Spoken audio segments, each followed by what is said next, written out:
Sumuko na kagabi ang driver na sangkot sa viral na gas and run incident sa Quezon City nitong nakaraang Sabado. Alamin natin ang detalye mula kay Lestor Aler. Lestor? Naomi na tuliro lang at nataranta kaya hindi niya nabayaran ang pinakargang 1,500 pesos na gas noong Sabado. Ito ang alibay ng 38 taong gulang na driver ng school na sedan sa nag-viral na gas and run incident sa Mindanao Avenue, Quezon City madaling araw nitong Sabado, May 3. Ayon sa QCPD Station 15, matapos mag-viral online, nagsagawa sila ng backtracking at forward tracking.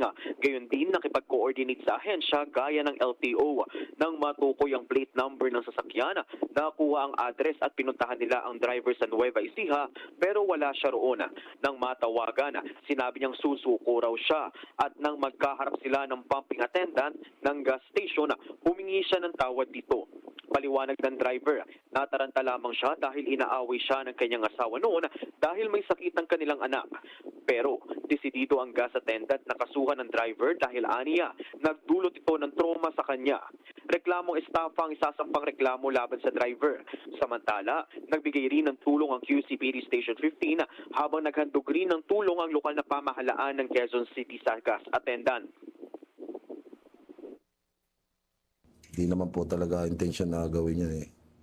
Alam naman po niya yung kinuwar ko po yun pero hindi ko po alam sa natataranta po kasi ako para pa uwi sa Nueva Ecija kasi po may sakit po yung kambal kong anak eh. Hinihiga po. Samantala, umiiral ngayon ang 3-strike policy sa PNP.